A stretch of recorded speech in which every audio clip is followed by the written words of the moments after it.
Happy morning అండి అందరికీ. Sandhya's dairy ఛానల్కి స్వాగతం సుస్వాగతం. నేను మీ సంధ్య. ఎలా ఉన్నారండి మీరందరూ? నేనైతే చాలా బాగున్నాను. మీరు కూడా బాగున్నారని ఇంకా బాగుండాలని ఆ దేవుని మనస్ఫూర్తిగా కోరుకుంటున్నాను. ఒక మంచి వ్లాగ్తో మీ ముందుకు వచ్చేసానండి. సో మేమైతే త్వరలోనే ఇండియాకి రాబోతున్నాము. సో ఇండియాకి వచ్చే ముందు మా ప్యాకింగ్ ప్రిపరేషన్స్ ఈరోజు మీతో షేర్ చేసుకుంటాను. అంటే వీకెండ్ కదా, సో ఇంకా అన్నీ రెడీ చేసేస్తున్నాం ఒకటిని. అండ్ దానికంటే ఇప్పుడు ఒక వాటర్ తాగాలి నేను మార్నింగ్. ఏంటంటే మన లేడీస్కే వస్తాయండి ప్రాబ్లమ్స్ అన్నీ. సో జనరల్గా మేము తిరుపతికి ఫ్లైట్ డైరెక్ట్గా బుక్ చేసుకున్నాం. అంటే ఇండియాకి వస్తూ ఫస్ట్ స్వామివారి దర్శనం చేసుకుందామని చెప్పేసి అనుకున్నాము. దీనికి ఏంటంటే 5 months బ్యాకే మేము టికెట్స్ అన్నీ కూడా బుక్ చేసేసుకున్నాను. నా మంత్లీ సైకిల్ని బట్టే నేను ఈ డేట్ ఫిక్స్ చేసుకున్నాము. బట్ నాకు ఎప్పుడు కూడా 26 days, అంటే మంత్లీ సైకిల్ 30 days ఉంటుంది కదా, నాకు ఒక 4-5 days ముందే వచ్చేస్తుంది. సో దీన్ని బట్టి నాకు ఇప్పుడు ఈ టైంకి రాదు కదా, ముందే వచ్చేస్తుంది కదా అన్నట్టుగా అప్పుడు టికెట్స్ బుక్ చేసాము. బట్ ఇప్పుడేమో టికెట్స్ బుక్ చేసిన దగ్గర నుంచి నేను ఏ డేట్ అయితే అప్పుడు అయ్యానో కరెక్ట్గా అదే డేట్ని ఇప్పుడు నాకు మంత్లీ సైకిల్ వస్తుంది. ఇవన్నీ లేడీస్కి చెప్పుకోనే అంత చిన్న ప్రాబ్లమ్స్ కాదు, చెప్పుకోలేనంత పెద్ద ప్రాబ్లమ్స్ కాదు అన్నట్టుగా ఉంటాయన్నమాట. సర్లేండి, ఇవన్నీ పక్కన పెడితే నేను యూట్యూబ్లో కొన్ని రెమెడీస్ చూసాను, అవన్నీ ఫాలో అవుతున్నాను. ఫస్ట్ మార్నింగే అల్లం బెల్లం వాటర్ తాగమన్నారు. సో అదైతే తాగేద్దాం. మీకు తెలిసినవి కూడా ఏవైనా ఉంటాయి అంటే ముందే వచ్చేయడానికి, తిరుపతికి వెళ్ళడానికి ముందే నాకు డేట్ వచ్చేస్తే ఒక పని అయిపోద్ది కదా అనుకుంటున్నాను. సో చూడాలి, మిగతాదంతా దేవుడి దయ. సో ఫస్ట్ అయితే అల్లం బెల్లం వాటర్ తాగేద్దాం. గ్లాసు వాటర్ తీసుకొని చిన్న ముక్క అల్లం దంచుకొని వాటర్లో వేసేస్తున్నాను. స్టవ్ ఆన్ చేసేసుకోవాలి మనం. చక్కగా బాగా మరుగుతున్నప్పుడు అల్లం రసం అంతా అందులోకి దిగుతుంది. అండ్ బెల్లం కూడా వేసుకుంటున్నానండి. సో ఇది వర్కౌట్ అవుతుందో లేదో నాకైతే తెలియదు. మన వంతు ప్రయత్నం మనం చేయాలి కదా. సో తర్వాత దేవుడి మీద భారం వేసేయడమే.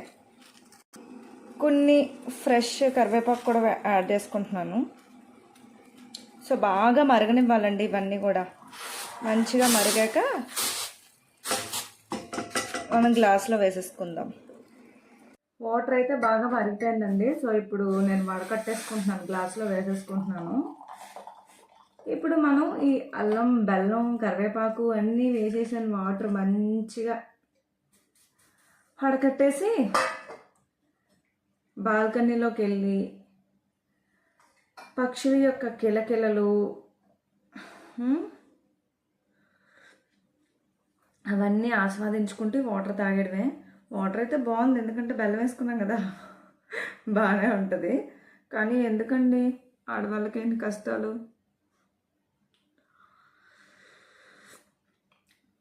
తులసి మొక్క కూడా ఇదిగోండి కార్నర్లో ఉంటుంది. సో ఇక్కడ అండ్ పుదీనా వేసాను ఇందులో. ఇంతకుముందు ఆ టబ్లో వేరే ఫ్లవర్స్ ఉండేవి వైలెట్ కలర్వి. అండ్ అలోవెరా మొక్కలు, ఇక్కడ కొన్ని మొక్కలు. సో ఇలా ఒక చిన్న బాల్కనీ ప్రపంచం. అండ్ తాడు మీద బట్టలు. ఇంట్లో ఇంకా ఎప్పుడు ఏసీ ఆన్లో ఉండడం వల్ల ఇడ్లీ రుబ్బు అలాంటివి కానీ రుబ్బుకుంటే మేము డెఫినెట్లీ బయటను పెట్టేయాల్సిందే. అంటే ఇంట్లో పడితే సరిగా పులవదన్నమాట. సో అందుకే ఏంటంటే నేను నైట్ రుబ్బేసిన తర్వాత బాల్కనీలో ఉంచేస్తాను. అంటే ఇంకా సెకండ్ డే ఇంకా మిగతా రుబ్బు ఫ్రిడ్జ్లో పెట్టేస్తాను కదా, ఆ రుబ్బుని ఇందులో కొంచెం మిగులుతుంది కదా, ఇందులో యాడ్ చేసేస్తే నాకు తర్వాత నుంచి దోశలు బాగానే వచ్చేస్తాయి, ఇడ్లీ కూడా బాగానే ఉంటుంది. డేస్ కదా, మా పిల్లకాయలు మా హస్బెండ్ బాగా ఎంజాయ్ చేస్తున్నారు. ఇంకా పడుకొని లేగలేదు మా పిల్లలు అయితే. ఇది నా రూము. ఎంత చండాలంగా ఉందో, నా టేబుల్ నిండా పేపర్లే ఉన్నాయి. వామామ్ ఛానల్కి ఏదైనా కంటెంట్ అవన్నీ కూడా అక్కడ రాసుకుంటూ ఉంటాను. సో ఇది తాగేసిన తర్వాత మళ్ళీ కలుద్దాం. బ్రేక్ఫాస్ట్లోకి ఇడ్లీ రుబ్బు ఉంటుంది కదండి, దాంతో మినపరొట్టె అంటారు కదా, మినపరొట్టె, అరదిబ్బ రొట్టె, సో అదైతే వేసేసాను. మీలో ఎంతమందికి ఇష్టం దెబ్బ రొట్టె అంటే? నాకైతే చాలా ఇష్టం. ఇంకా నేను అన్నీ ఎక్కువగానే ఇష్టపడతాను. So I'm a food lover అని చెప్పొచ్చు. సో దెబ్బ రొట్టె రెడీ. 1 2 3.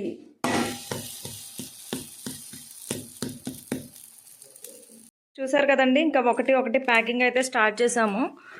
సో మేమైతే కొన్ని తీసుకున్నాము, just dates and chocolates, dry fruits ఇలా కొన్ని తీసుకున్నాము, ఇలా బాక్సుల్లో ప్యాకింగ్ చేసుకోవడానికి.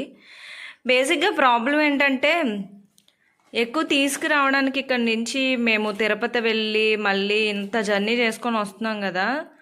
లాస్ట్ టైం ఒకసారి కోవిడ్ టైంలో మా హస్బెండ్ వచ్చినప్పుడు మొత్తం అన్నీ పాడైపోయాయండి కొన్ని. సో అందుకని ఇప్పుడు అసలు ఎలా ఉంటాయి ఏంటి అనేది మా డౌట్. ఇన్ని తీసుకొస్తున్నాం కానీ సో తీరా అంతా బాగుండాలని అనుకుంటున్నాం. చాక్లెట్స్ అయితే మెల్ట్ అయిపోతాయి, సో డైరెక్ట్గా ఒకటి రావట్లేదు. చూడాలి మరి ఆ టైంకి ఎలా ఉంటాయో ఏంటో. కొన్ని అయితే తీసుకున్నాము. సాంగ్ పాడు. వైరల్ వయ్యారి నేను. హలో మాస్టరు, ఇప్పుడు ఏం చేయాలి? Waste papers. ఓకే, ఎలాగో మనకు కవర్స్ అవసరం అవుతాయి కదా, కవర్స్ పెట్టే సైడ్కి ఫోను. మా దగ్గర బోల్డ్ అని కవర్స్ ఉంటాయండి. సో చూసారా మా సంసారం ఇదంతాను. ఇదిగోండి, మేడ్ రూమ్కి ఒక వాష్రూమ్ ఇస్తే సో మొత్తం స్టోర్ రూమ్ లాగా అట్టపెట్టలు కవర్లు అన్నీ ఇక్కడే పడేసాం. నీట్గా మడత పెట్టి సర్దేటప్పుడు పెడతా ఉంటాను. సో తర్వాత ఏమవుతుంది, మనకి ఏదైనా వస్తువు కావాల్సి వచ్చినప్పుడు అన్నీ ఇలా కింద పడేసి మనకు అవసరమైనవి చక్కగా తీసేసుకుంటాం అనమాట. అంతే, మీరు కూడా అంతేనా మీ ఇంట్లోని? నేనైతే అంతే. అతని తవ్వకాల నుంచి ఏమన్నా బయటపడ్డట్టు మా ఇంట్లో కవర్స్ కూడా బాగానే బయటపడతాయి. ఇంక పెళ్ళైన దగ్గర నుంచి నాకున్న అలవాటు ఏంటంటే ఉన్న కవర్లన్నీ మడతలు పెట్టి పెడతా ఉంటాను. సో ఎలాగో ఇండియాకి వెళ్తున్నాను కదా, అక్కడి నుంచి ఏమైనా తెచ్చుకోవడానికి కూడా మనకు కవర్స్ హెల్ప్ అవుతాయి కదా. మళ్ళీ అప్పటికప్పుడు మనం కవర్స్ వెతుక్కోకుండా సో ఇక్కడి నుంచి కొన్ని కవర్స్ మోసుకొని వెళ్ళిపోతే బెస్ట్ అనమాట. బాక్స్లో ఏదైనా పట్టుకెళ్తున్నప్పుడు నేమ్ కనుక రాసేసుకున్నాం అనుకోండి, జస్ట్ ఐడెంటిఫై చేసుకోవడానికి కూడా మనకి ఈజీగా ఉంటుంది. అక్కడ చాలా కాటన్ బాక్సులు ఉంటాయి కదా ఇలాంటివన్నీ, మళ్ళీ మనం తీసుకునేటప్పుడు ఇబ్బంది అవ్వకుండా చక్కగా ఇలాగా మనది అక్కడ మెన్షన్ చేస్తే బాగుంటుంది. ఒక్కొక్కసారి ఏంటంటే కాటన్ బాక్సులు అన్నీ ఒకేలా ఉండడం వల్ల మన బాక్స్ ఇంకొకరి బాక్స్ మనకే వచ్చేది. లాస్ట్ టైం నేను అదే ఫేస్ చేశాను ఆల్రెడీ. నా బాక్స్ వేరే వాళ్ళు పట్టుకెళ్ళిపోయారు, వాళ్ళ బాక్స్ వదిలేసి మళ్ళీ వాళ్ళు వచ్చిన వరకు మనం వెయిట్ చేయాల్సి ఉంటుంది. అయినా మనం చక్కగా ఇలాగ ర్యాపింగ్ చేసేసుకోవాలి. జనరల్గా మనం ఇక్కడ ర్యాప్ చేసి పట్టుకెళ్ళకపోయినా ఎయిర్పోర్ట్లో కంపల్సరీ వాళ్ళు ర్యాప్ చేయించేస్తారండి. సో ఎంత తీసుకుంటారు? ఇండియాలో అయితే నాకు అలాగే చేయించారు. 300 తీసుకున్నారు ఈచ్ వన్ బాక్స్కి. ఆ చిన్న బాక్స్ అయినా పెద్ద బాక్స్ అయినా ఏ బ్యాగ్ అయినా సరే 300 తీసేసుకుంటారు. సో ఇలాంటి ర్యాపింగ్ది మనం రోల్గా తీసుకుంటే ఇంట్లో మనమే నీట్గా చేసుకోవచ్చు చక్కగా. అండ్ ర్యాపింగ్ చేసుకుంటే అందులో ఉన్న సామాన్లు ఏమైనా ఉన్నా వాళ్ళు లగేజ్ ఎలా పడితే అలా పడేస్తూ ఉంటారు కదా హడావల్లో, సో చిరిగిపోకుండా ఉంటాయి, కొంచెం నీట్గా ఉంటాయి. నేను ఇది మొన్న అబుదాబి మార్కెట్లో టేపు ఇది 2 ఆఫర్ పెట్టారు కదా, 10 dirhams 200కి. మరి ఎంత వస్తుందో చూడాలి. ఇండియాలో కూడా తీసుకోవాలి మళ్ళీ మనం. మెయిన్ మాకు వచ్చేటప్పుడే ఎక్కువ ఉంటుందండి లగేజ్, వెళ్ళేటప్పుడు అంత ఏం ఉండదు. కొన్నే తీసుకెళ్తాం కదా ఎక్కడి నుంచి, సో అక్కడి నుంచి వచ్చేటప్పుడు ఎక్కువ తెచ్చుకుంటాం కాబట్టి మెయిన్ అదే ప్రాబ్లం. చూసుకోవాలి మరి వచ్చేటప్పుడు ఎలా ఉంటుందో ఏంటో. అక్కడ లగేజ్ హడావడి వచ్చేటప్పుడు మరీ ఉంటుంది. ఇంకా ఇలా అన్నీ కూడా ఒకే రోజు అన్నీ కాకుండా ఒకటి సర్దుకుంటూ వస్తున్నాం అనమాట. సో ఇంకా రేపేనండి మా ప్రయాణం. ఆఫ్టర్ 2 years తర్వాత మా హస్బెండ్ మళ్ళీ ఇండియాకి వస్తున్నారు. సో మేమైతే అంటే 2 years దాటిపోయింది, 2.5 years అయిపోయింది అనుకుంటా. 2023లో వచ్చారు ఆయన. మేము 23 జూలైలో వచ్చాం. మా హస్బెండ్ 23లో ఇండియాకి ఫస్ట్ మ్యారేజ్ సర్టిఫికేట్ చేయించడానికని వచ్చి మళ్ళీ రిటర్న్ వచ్చాడు మే ఆ టైంలో. మేమేమో జూలైలో వచ్చాము. ఇక్కడికి 23లో 24లో నేను పిల్లలు ఇండియాకి వచ్చాం కానీ మా హస్బెండ్ రాలేదు. సో మళ్ళీ ఇప్పుడు అందరం కలిసి ఇప్పుడు వెళ్తున్నాం అనమాట. చాలా ఎగ్జైటెడ్గా ఉన్నాము. కాకపోతే చిన్న చిన్న మైనస్లు ఈ వీక్లో చాలా డిస్టర్బెన్సెస్ అయ్యాయండి. నేనైతే ఫుల్ క్రై చేశాను అనమాట, మామూలుగా కాదు. ఒకటి నా టెన్షన్ ఏంటంటే మేము 5 నెలల ముందే తిరుపతికి అని చెప్పి ప్లాన్ చేసుకున్నామని చెప్పేసి అన్నాను కదా, ఇంకా నాకు డేట్ రాలేదు అని చెప్పేసి. కానీ లక్కీగా నేను ఆ హోమ్ రెమెడీస్ ఏవైతే పాటించానో దానివల్ల అయితే వచ్చేసిందండి.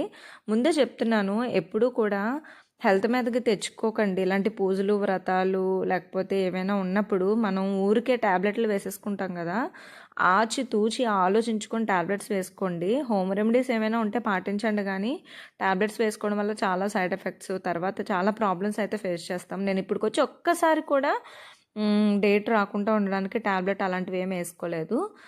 ఐరన్ ఫుడ్ ఇలాంటివి ఎక్కువగా తీసుకుంటే ముందుగా రావడము, లేకపోతే ఎక్సర్సైజ్లు అలాంటివి చేస్తే లేట్గా రావడము జరుగుతూ ఉంటుంది అనమాట. మనం డైట్ ఇంటర్మీడియట్ ఫాస్టింగ్ లాంటివి చేస్తే ఒక 5 days ఇలాగా వెనక్కి వెళ్తుంది. నేను ఇందాక అల్లం బెల్లం వాటరు లేకపోతే చేతికి గోరింటాకు పెట్టుకోవడం ఇలా కొన్ని యూట్యూబ్లో కూడా చూసాను. లేకపోతే ఐరన్ ఫుడ్ మనకి నువ్వుల లడ్డు ఇలాంటివి తింటే కొంచెం ముందు కూడా వస్తుంది. ఇవన్నీ పక్కన పెడితే మనకి హెల్త్ మెయిన్ ఇంపార్టెంట్ కాబట్టి అదొకటి చెక్ చేసుకోండి. సో ఇక్కడ మేము టికెట్స్ క్యాన్సిల్ చేయడానికని చెప్పేసి ఒకటి చెక్ చేస్తున్నాము. మేము కరెక్ట్గా ఇంకో 4 రోజుల్లో వచ్చేస్తున్నాము అనగా మా అక్కల అమ్మాయి మెచ్యూర్ అయిందండి మొన్న సండే. అదొకటి వీక్ అంతా మాకు చాలా డిసప్పాయింట్ అనిపించింది. మా అక్కల అమ్మాయి అంటే నాకు కూడా అమ్మాయిలాగా అన్నట్టు మేము చాలా కలిసి ఉంటాము. సో వెళ్ళే ముందు ఇలా జరగడం, ఈ డిస్టర్బెన్సెస్లో ఒకవేళ కుదిరితే టికెట్స్ క్యాన్సిల్ చేసేద్దామా అని చూడడం మా వాళ్ళు చూస్తున్నారు చాలా అనమాట. ట్రై చేసాం, చాలా బాధపడ్డాం, చాలా చాలా చాలా ఏడ్చాను. కానీ ఫైనల్గా రియలైజ్ అయింది ఏంటి అని అంటే, ఏది మన చేతుల్లో ఉండదు. ఏం జరిగితే దాన్ని మనం యాక్సెప్ట్ చేయాలి, ప్రెసెంట్లో ఉండి హ్యాపీగా ఉండాలి, ఏం జరిగినా మన మంచికే. సో ఇలాంటి పాజిటివ్ థింకింగ్ అనేది తప్పదనమాట ఏ మనిషికైనా. సో ఒకటి కావాలంటే ఒకటి వదులుకోవాలి. ఇండియాకి అందరికీ మేము దూరంగా ఉండి డబ్బులు సంపాదించాలి అని అంటే తప్పదు. ఇలాంటివి చిన్న చిన్నవి కామన్ కదా, సో దాన్ని యాక్సెప్ట్ చేయాల్సిందే. నేను కూడా యాక్సెప్ట్ చేశాను. మరొక మంచి వీడియోతో మళ్ళీ మీ ముందుకు వస్తాను. బాయ్.